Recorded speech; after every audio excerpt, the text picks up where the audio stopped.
YCP ప్రభుత్వంలో బలహీన వర్గాలకి ఎంత అన్యాయం జరుగుతుందనే దానికి ఈరోజు ఒక్కొక్క మాజీ మంత్రులు పార్లమెంట్ సభ్యులు బయటకు వచ్చేస్తా ఉన్నారు. ఈరోజు మంత్రిగా ఉన్న గుమ్మనూరు జయరాం గారు కూడా ఇవాళ మన తెలుగుదేశం పార్టీలోకి వస్తానికి మన ముందుకు వచ్చారు. వారికి కండువా కప్పి పార్టీలోకి ఆహ్వానించవలసిందిగా జాతీయ పార్టీ అధ్యక్షులు చంద్రబాబు నాయుడు గారిని, పవన్ కళ్యాణ్ గారిని కోరుతా ఉన్నాం. చంద్రబాబు సమక్షంలో టీడీపీలో మంత్రి గుమ్మనూరు జయరాం చేరారు. వైసీపీకి గుడ్ బై చెప్పి మంత్రి గుమ్మనూరు జయరాం తెలుగుదేశం పార్టీలో చేరారు.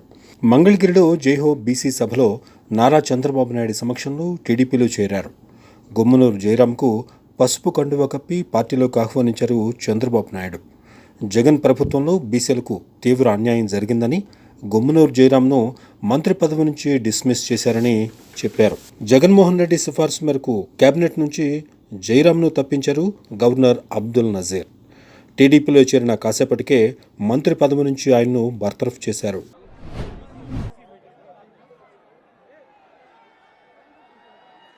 మంగళగిరిలో జైహో బీసీ సభలో నారా చంద్రబాబు నాయుడు సమక్షంలో టీడీపీలో చేరారు. గుమ్మనూరు జయరాంకు పసుపు కండువా కప్పి పార్టీలోకి ఆహ్వానించారు చంద్రబాబు నాయుడు. జగన్ ప్రభుత్వంలో బీసీలకు తీవ్ర అన్యాయం జరిగిందని గుమ్మనూరు జయరాంను మంత్రి పదవి నుంచి డిస్మిస్ చేశారని చెప్పారు. తెలుగుదేశం పార్టీ కండువా కప్పుని మన ముందుకు వచ్చినటువంటి ప్రస్తుత మాజీ మంత్రి కింద లెక్కే గుమ్మనూరు జయరాం గారిని 2 నిమిషాలు మాట్లాడాల్సిందిగా కోరుతా ఉన్నా. జయ హో బీసీ, జయ హో బీసీ. ఈరోజు వేదిక మీద ఉన్న పెద్దలు, జాతీయ అధ్యక్షులు నారా చంద్రబాబు నాయుడు అన్న గారికి, జనసేన అధ్యక్షులు పవన్ అన్న గారికి, లోకేష్ బాబు గారికి, అచ్చెన్న గారికి, వేదిక మీద ఉన్న పెద్దలందరికీ నా నమస్కారం. వేదిక మీద ఉన్న అన్న చెల్లెలకు, అన్న తమ్ముళ్లకు, అక్క చెల్లెలకి నా నమస్కారం. ఈరోజు చాలా సంతోషంగా ఉంది. ఎందుకంటే ఒక పిక్చర్లో చెప్తుంటా, చిన్నతనములోనే పుట్టినప్పుడు ఆ పిల్లవాడు తప్పిపోయిన తర్వాత 15 సంవత్సరాలు అయిన తర్వాత చిరు మీసం వేసుకొని ఆ గ్రామానికి వస్తే ఎంత సంతోషంగా ఉంటుందో, నాకు కూడా అదే సంతోషంగా ఉందని చెప్పి ఈ సందర్భంగా మనవి చేసుకుంటున్నా. ఈ మాట ఎందుకు చెప్తున్నా తెలుసా?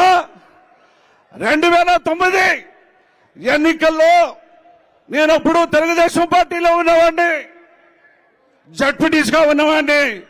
ఆ రోజు తప్పిపోయిన వాడు ఈ రోజు నేను ప్రత్యక్షమయ్యానని చెప్పేసి ఈ సందర్భంగా మనందరికీ మనవి చేసుకుంటున్నా. అన్నలారా, 5 కోట్ల ప్రజలు కూడా మనందరం కలిసికట్టుగా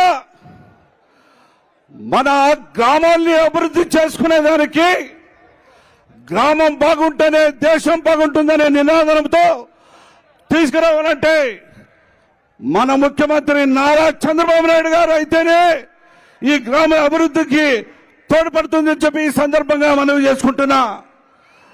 పెద్ద అయినా చంద్రబాబు అన్న గారు, నేను మనవి చేసుకుంటున్నా, ఎస్సీ ఎస్టీ బీసీలకు స్వతంత్రం కావాలన్నా, అన్నా మా పల్లి భాషలో చెప్తారు, అన్నా దేశాంతరం పోయినా స్వతంత్రం కావాలని చెప్పేసి వాళ్ళు అడుగుతారన్నా.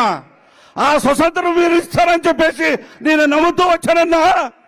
ఈ మాట ఎందుకు చెప్తున్నానంటే, జిల్లాలో ఎస్సీ సోదరులు, ముస్లిం సోదరులు, బీసీ సోదరులు ఎంతమంది ఉన్న ఎమ్మెల్యేలకు వాళ్ళకి మద్దతుగా ఒక ఆరుని ఇన్ఛార్జి ఇచ్చి వాళ్ళకి పెత్తనం నడిస్తే వాళ్ళకి స్వతంత్రం ఎక్కడ ఉంటుందని చెప్పేసి ఈ సందర్భంగా నేను మీకు తెలుపుతున్నా. ఆ స్వతంత్రం కావాలన్నా ఈ రాష్ట్రానికి 24 ఎన్నికలు మరి నారా చంద్రబాబు నాయుడు అన్న ముఖ్యమంత్రి కావాలన్నా, అదేవిధంగా జనసేన అధ్యక్షులు పవన్ అన్నకి కూడా అన్న ఈ రాష్ట్రాన్ని అభివృద్ధి బాటలో నడుపుదాం, బీసీలను ఐక్యబద్ధంగా చేసి 24 ఎన్నికల్లో ఘన విజయం సాధిస్తామని చెప్పి ఈ సందర్భంగా మనవి చేసుకుంటూ నాకు ఈ పెద్దల అవకాశం ఇచ్చిన అందరికీ పేరు పేరు నా హృదయపూర్వక ధన్యవాదాలు తెలుపుకుంటూ సెలవు తీసుకుంటాను. జై హో బీసీ, జై హో బీసీ. జయరాం గారికి ధన్యవాదాలు.